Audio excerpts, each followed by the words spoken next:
Model बहू। अगर तुम्हें मुझसे इतनी ही प्रॉब्लम है तो शादी क्यों की? मुझे आपसे नहीं, बस उस फोटो से प्रॉब्लम है जो आपने सोशल मीडिया पर अपलोड किए। अरे इतनी सी बात और इतना ज्यादा ओवर रिएक्ट। ये इतनी सी नहीं, मेरी करियर की बात है। मैं मॉडल हूं और मेरी इंडस्ट्री में कोई भी एक शादीशुदा मॉडल के साथ काम करना नहीं चाहता। इसीलिए अभी के अभी उन फोटो को डिलीट करो। नैना के गुस्से में ऐसा बोलने पर रोहित सोशल मीडिया से अपनी और नैना की सारी फोटो डिलीट कर देता है। नैना एक मॉडल है जिसकी शादी रोहित से होती है, पर उसे हमेशा हर चीज से पहले सिर्फ मॉडलिंग ही दिखाई देती है। इसीलिए वो इसके आगे अपनी शादी को भी कोई इम्पोर्टेंस नहीं देती। एक रात नैना तैयार होकर कमरे से बाहर निकलती है। अरे इतनी रात को ऐसे तैयार होकर कहाँ जा रही हो? Night club. बहू, इस तरह रात भर घर की बहू का बाहर रहना सही नहीं है। ओ प्लीज, ये छोटी थिंकिंग आप अपने पास ही रखें। मेरे प्रोफेशन में night club and parties normal है। ऐसा बोलकर नैना घर से बाहर निकल जाती है और रात भर पार्टी करने के बाद अगली सुबह घर वापस आती है, जहां उसकी सास सुबह सुबह घर की सफाई कर रही होती है। ओहो मम्मी, आप तो बहुत जल्दी उठ जाती है। चलो अच्छा है, मैं चली सोने। जब पूरी दुनिया के उठने का समय है तब तुम्हें सोना है। भला ये भी कोई घर वापस आने का समय है? नॉट अगेन मॉम, मैं आप और आपकी इन बातों से टायर्ड हो गई हूँ। अगर आपको ये सब सहन नहीं करना था तो रोहित की शादी एक मॉडल की बजाय किसी साधारण लड़की से करानी थी ना। सास को ये सब बोलकर नैना सोने चली जाती है, जिसके बाद वो सीधा शाम को कमरे से बाहर निकलती है तो देखती है कि उसकी सास और रोहित बैठे बैठे खाना खा रहे हैं। नैना भी उन्हीं के साथ डाइनिंग टेबल पर जाकर बैठ जाती है, जहां सारा तेल वाला खाना देखकर वो गुस्से में भड़क जाती है। ये सब क्या है मॉम? आपको पता है ना कि मैं एक मॉडल हूँ और मुझे अपना फिगर मेंटेन करने के लिए हेल्दी फूड ही खाना होता है, नॉट लाइक यू। फिर भी आपने सारे खाने में तेल ही तेल भर दिया। बस नैना, बिल्कुल चुप। पहले तो तुम घर में एक सुई तक नहीं हिलाती और मम्मी जो पूरा समय अकेले काम करती रहती है उन पर चिल्ला रही हो। इतनी दिक्कत है तो खुद ही खाना क्यों नहीं बना लेती? पर बनाओगी कैसे? तुम्हें तो मॉडलिंग, पार्टी और सेल्फी के अलावा और कुछ आता ही नहीं ना। मेरे भैया भाभी ने मुझे आज तक किसी काम के लिए नहीं बोला। मैंने जब जो मांगा वो मिला और इन्हें देखो, खाने के नाम पर कितनी बातें सुना दी। बस बहुत हुआ, मुझे अब यहाँ नहीं रहना।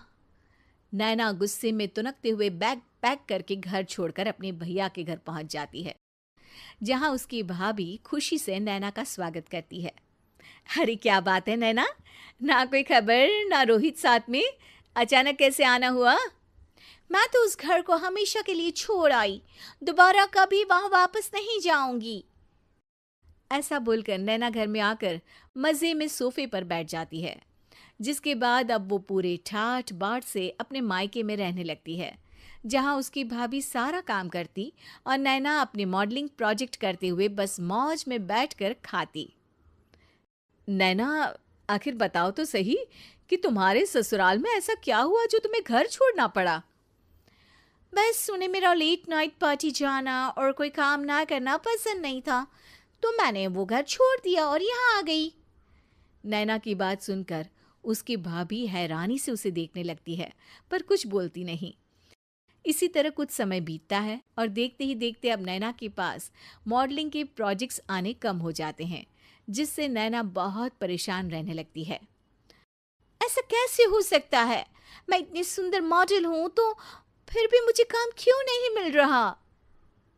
देखो नैना, काम में ऐसे उतार चढ़ाव तो आते ही रहते हैं। आज नहीं तो कल तुम्हें इससे भी अच्छा काम मिलेगा। तब तक अगर तुम चाहो तो घर में खाली बोर बैठने से अच्छा है कि मेरी मदद कर सकती हो। नैना पहले तो घर के काम का नाम सुनकर नाक चढ़ाती है, लेकिन फिर कुछ दिनों तक कोई काम न होने पर बोर होकर अपने आप भाभी की मदद करने पहुंच जाती है। इसी तरह धीरे धीरे उसकी भाभी नैना को घर का काम करने के साथ सारा खाना बनाना भी सिखा देती है। एक रात नैना और उसके भैया भाभी साथ बैठकर डिनर कर रहे होते हैं। पता है, आज का सारा खाना नैना ने बनाया है, मैंने तो बस आज थोड़ी सी ही मदद की है। मानना पड़ेगा नैना, खाना तो बहुत स्वादिष्ट है। आखिर मेरी बहन मल्टी टैलेंटेड जो है, मॉडलिंग और घर दोनों एक साथ बखूबी संभाल सकती है। और फिर जब मदद करने के लिए घर में कोई दूसरा इंसान भी हो तो फिर दिक्कत ही क्या। मेरी बहन चाहे तो उसके लिए कुछ भी इम्पॉसिबल नहीं है। भैया की बात सुनकर नैना को अपनी सास और रोहित की याद आ जाती है। भैया, मम्मी और रोहित ने कभी मुझे मॉडलिंग करने से रोका नहीं। वो तो हमेशा हर चीज़ अकेले संभालते आए हैं और मैं हर काम खराब करती रही। मम्मी पूरा घर अकेली संभालती है और मुझसे बस थोड़ी मदद की उम्मीद करती है, पर उसकी जगह मैं उन्हें उल्टा बोलती रही। गलती मेरी है भैया, मुझे अपने ससुराल वापस जाना चाहिए। जानकर खुशी हुई बहना कि अब मेरी छोटी सी बहन समझदार भी हो गई है। इसके बाद नैना अपने ससुराल वापस आकर रोहित और अपनी सास से माफ़ी मांगती है और बाद में खुशी खुशी अपना मॉडलिंग और घर संभालते हुए ससुराल में रहने लगती है।